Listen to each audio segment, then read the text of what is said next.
Good morning. It is out of track episode. Out of track in the sense कि as such कुछ straight forward इसके applications नहीं हैं, पर additional knowledge के लिए शायद ये थोड़ा सा यूजफुल हो सकता है।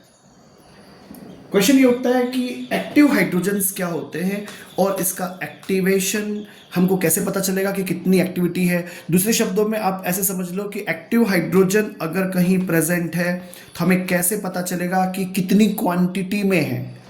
ठीक है, आप कह सकते हो कि अल्कोहल फिनॉल ईथर से इसका क्या लेना देना है। लेना देना नहीं होता तो इस सेक्शन में ये क्यों आता। हाँ, आउट ऑफ ट्रैक ज़रूर है, आउट ऑफ कोर्स या सिलेबस एज सच हम नहीं मान सकते। अब एडिशन की तो कोई इनफैक्ट कोई लिमिट्स नहीं ना।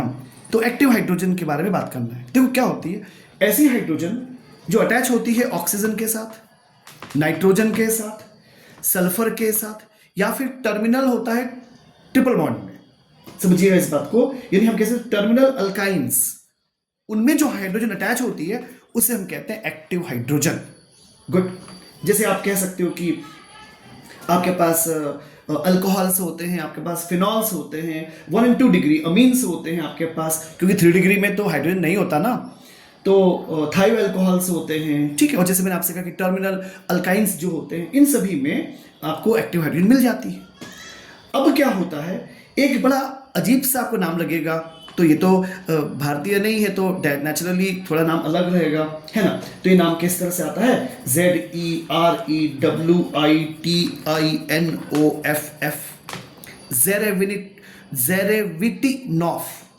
ठीक है, इस बोलते हैं इसको एक्टिव हाइड्रोजन डिटर्मिनेशन। बस ये छोटा सा नाम है इसका। क्या नाम है, ज़ेरेविटिनॉफ्स एक्टिव हाइड्रोजन डिटर्मिनेशन। ये प्रोसेस है, ये बहुत इंपॉर्टेंट प्रोसेस मानी जाती है। कैसे, ध्यान से देखिएगा।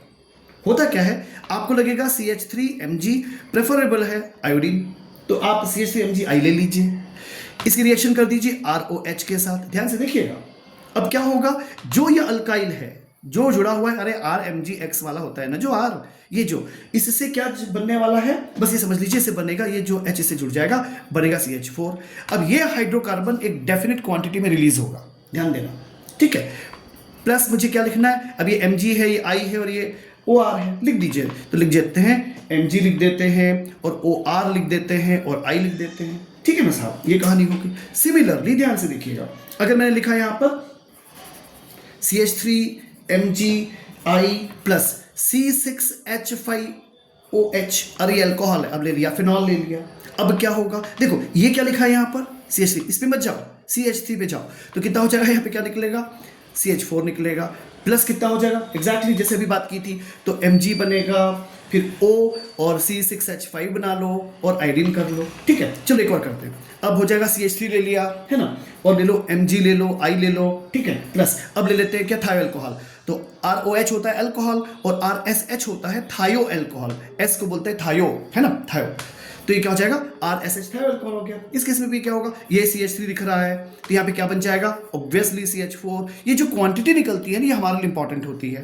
तो अब वापस क्या बनेगा, अभी Mg बनेगा और क्या बनेगा भैया, SR बना दो और क्या बना दो, ऑफकोर्स I बना दो।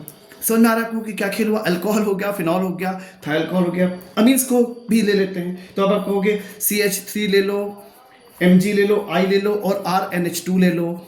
ठीक है, इस केस में क्या होगा, वापस वही बने, ये क्या है, CH3 है, यहाँ बनेगा CH4। और अगर मान लो यहाँ पे CH5 होता तो यहाँ पे क्या बनता, C2H6।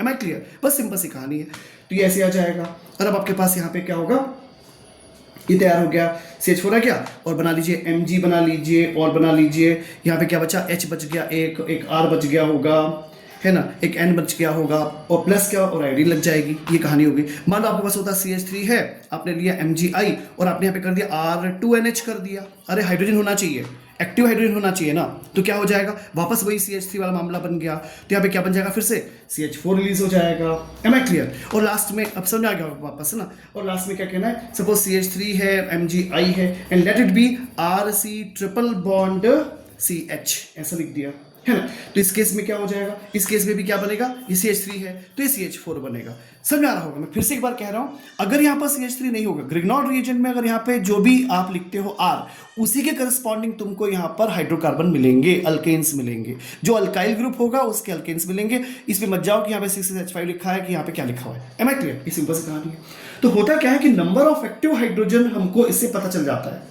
Number of active hydrogen हमें पता चल जाता है। अब ध्यान से देखो कि कैसे पता चल जाता है, समझने की कोशिश करो। एक्टिव हाइड्रोजन मतलब ऐसे हाइड्रोजन जो अटैच्ड है इससे, ऐसे हाइड्रोजन जो अटैच्ड है, किससे अटैच्ड है, इससे अटैच्ड है। यानी जिसके आप, जैसे आपने कहा ROH, तो O से जो अटैच्ड है, जैसे मैंने आपसे शुरुआत में कहा, ऑक्सीजन से, नाइट्रोजन से, सल्फर से, ये टर्मिनेटिंग अल्काइल से, अल्काइल मतलब ट्रिपल बॉन्ड वाले स्ट्रक्चर से जो अटैच्ड होते हैं, है ना, उनसे जो अटैच होते हैं, उन हाइड्रोजन को हम एक्टिव हाइड्रोजन कहते हैं, और उनकी संख्या को इससे हमें पता लगाने में मदद मिलती है। ये होता है एक एक्सपेरिमेंट, फिर से नाम लेते हैं इसका, ज़ेरेविटिनॉफ्स एक्टिव हाइड्रोजन डिटर्मिनेशन। ये आउट ऑफ ट्रैक जरूर लग रहा होगा, इनफैक्ट आउट ऑफ ट्रैक मत मानिए। तो ग्रिग्नॉर्ड रिएजेंट की एक अच्छी प्रॉपर्टीज में से आती है, तो इस तरह से आप इसको सीख सकते हो। आई होप कि you got it. Good day please.